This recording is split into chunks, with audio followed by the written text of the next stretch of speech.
नमस्कार, आदाब।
ये भी जाता है कि जो मुश्किलों विषम परिस्थितियों से लड़ के आता है ना, मंजिल उसी को ही होती है। तो मंजिल इन्होंने पा ली है, लेकिन सफर अभी जारी रहेगा।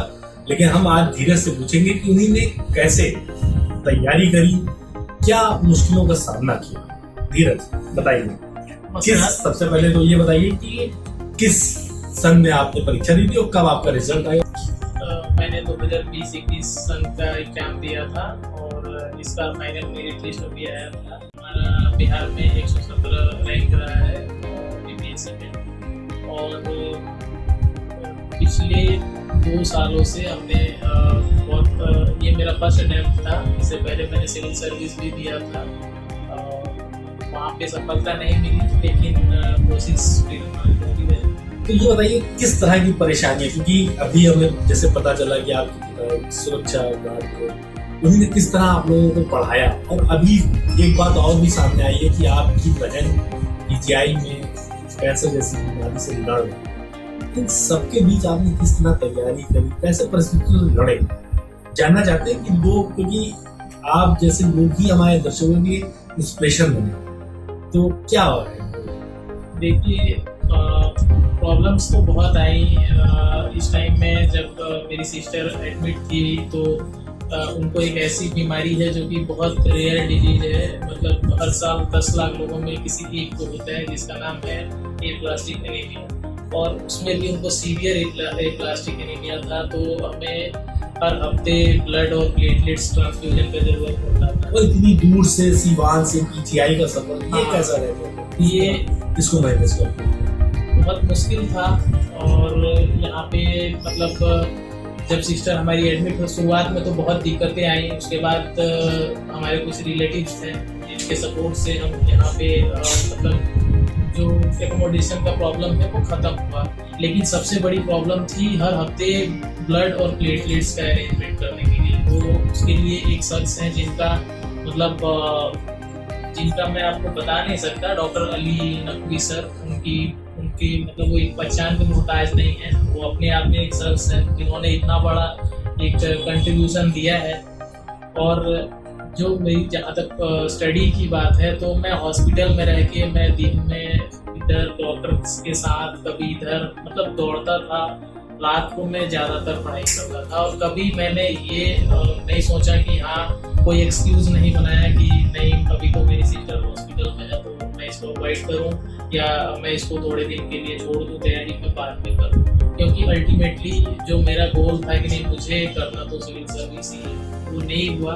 बट स्टिल जो एफर्ट मैंने लगाया वो पेड अप हुआ, तो इसलिए हैप्पी हूँ और कोशिश आगे करूँगी। पिता आपके सुरक्षा करनी है, पैसे की दिक्कत रही होगी, किस तरह उन्होंने आप लोगों को पढ़ाया, या देखिए ये भी बताना इस पक्ष में जरूरी है। बहुत से लोग ये बोलते हैं कि हम गरीब हैं या हम फाइनेंशियली एक्टिव नहीं है, स्टेबल नहीं है, तो हम पढ़ाई नहीं कर सकते या हमारी जो ड्रीम्स है उसको हम फुलफिल नहीं कर सकते। तो ऐसा कुछ नहीं है। देखिए, इट्स अप टू यू। अगर आप में कैपेबिलिटी है, अगर आप पैशनेट हैं किसी चीज़ को लेके, चाहे वो कोई भी प्रोफेशन हो, तो अगर आप ईमानदारी से करेंगे तो आप डेफिनेटली कर सकते हैं। हमारे को बहुत फाइनेंशियल प्रॉब्लम था, हमारे फादर इनफैक्ट आप बिलीव नहीं करेंगे, उनकी सैलरी सिर्फ 8,000 रुपये पर मंथ की थी, फिर भी उन्होंने हमारे ज़मीन जो मेरे गाँव के उसको सेल किया, बैंक से लोन लिए, मुझे पढ़ाया और मेरे भाई को भी पढ़ाया।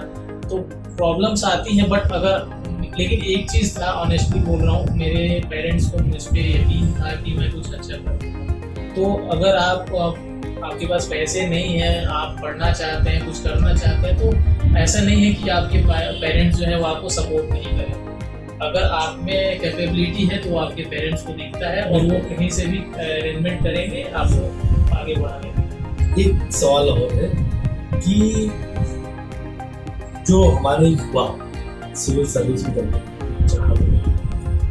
उनके लिए क्या वो 3 चीजें जो आप सजेस्ट करना चाहेंगे कि इन 3 चीजों को बेस करके अब देखिए, सबसे पहले जो मुझे लगता है कि आपको पैशनेट होना पड़ेगा। ऐसा नहीं होता है कि हाँ आपने ये बोल दिया कि हमें सिविल सर्विसेज करना है तो बस आपने एक टैगलाइन लगा दिया कि मैं सिविल सर्विस का स्टूडेंट हूँ तो अब मैं सिविल सर्विस कर लूँगा। नहीं, आपको उसके लिए काम करना पड़ता है, आपको एक बेस बनाना पड़ता है। बहुत से लोग ऐसे हैं जिनकी फैमिली में या तो कोई IAS IPS है तो उनके लिए ज़्यादा मुश्किलें नहीं होती हैं क्योंकि साधारण परिवार से अवेयर होते हैं। लेकिन अगर आप एक नॉर्मल फैमिली से आते हैं जहाँ पे कोई दूर दूर तक कोई ऑफिसर नहीं है आपके फैमिली में और आप IAS IPS बनने का सपना देख रहे हैं, तो सबसे पहले आपको एक टैगलाइन बनाना पड़ेगा कि मुझे इतने टाइम में ये काम करना है और आपको बाउंडेड रहना पड़ेगा कि मतलब मैंने ये टारगेट सेट किया। अगर आपने लोग बोलते हैं कि नहीं 16 घंटे 17 घंटे स्टडी करेंगे तभी सिविल सर्विस के लिए, ऐसा कुछ नहीं है। और मेरा मानना है ईमानदारी से, अगर आप 12 घंटे 10 घंटे भी पढ़ाई कर रहे हैं, बट कंडीशन उसमें ये होनी चाहिए कि आपकी स्टडीज रेगुलर हो रही है। और अगर आप रेगुलर हैं, आपने टाइम बाइंडिंग एक सेट कर लिया कि मुझे इस टाइम, और चाहे कितनी भी मुश्किलें आ जाए, देखिए मैं आपको बता रहा हूँ, मैं हॉस्पिटल में था फिर भी जो मैंने टाइम सेट किया था स्टडीज के लिए, मैं अपनी स्टडीज करता था चाहे कितनी भी। उसी का नतीजा है कि आपने पहले ही बात है। तो आपको एक्सक्यूज नहीं देना है, सबसे पहली बात है। आपको एक्सक्यूज को साइड रखना है और एक जैसे अपने आप को ये कर लेना है कि हाँ डिवोटेड कि हाँ मुझे अब करना है, तो बाकी सारी चीजें साइड में, अगर मेरे लाइफ में और भी कुछ है तो उसको मैं बाद में करूँगा, पहले जो मेरा ड्रीम है। बिल्कुल। अब आगे क्या लक्ष्य है? अब आगे सिविल सर्विस की तैयारी कर रहा हूँ, IAS कर रहा हूँ। चलिए, तरफ से आपको बहुत बहुत शुभकामनाएं और फिर से हम लोग एक बार यहीं बैठेंगे आपके IAS में।